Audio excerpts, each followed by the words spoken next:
ఒక్కసారి ఈ comeback 3D video editing చూడండి.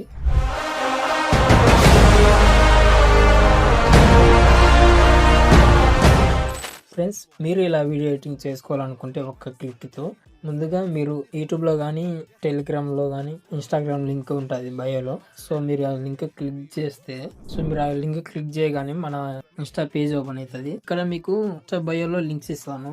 బయో లింక్లో ఇక్కడ ప్రాజెక్ట్ లింక్స్ అని ఉంటుంది. సో మీరు దాన్ని క్లిక్ చేయండి. క్లిక్ చేసిన తర్వాత మన పేజ్ ఓపెన్ అవుతుంది. ఆర్ఎస్ ఎడ్స్ అని ఇక్కడ సెర్చ్ చేయండి. ఇక్కడ రీల్ నెంబర్ 5. సో నేను 5 ఇచ్చాను అనమాట. 5 సెట్ చేస్తే డైరెక్ట్ మన ప్రాజెక్ట్ అనేది కనిపిస్తుంది. ఇక్కడ మీరు ప్రాజెక్ట్ మీద క్లిక్ చేయండి. క్లిక్ చేసిన తర్వాత ఇక్కడ ప్రాజెక్ట్ లింక్, ఫాంట్ లింక్ ఉంటుంది. 2 డౌన్లోడ్ చేసుకోండి. ఇక్కడ ప్రాజెక్ట్ లింక్ క్లిక్ చేస్తే ఇక్కడ కంటిన్యూ ప్రెస్ చేస్తే డైరెక్ట్ ఎలైట్ మోషన్ ఇంపోర్ట్ అవుతుంది అనమాట. సింపుల్ ఫ్రెండ్స్, ఇలా ఈజీగా ఇంపోర్ట్ చేసుకోండి. Okay, simple. ఇక్కడ మీకు విత్ ఫొటోస్తోనే ఇచ్చాను.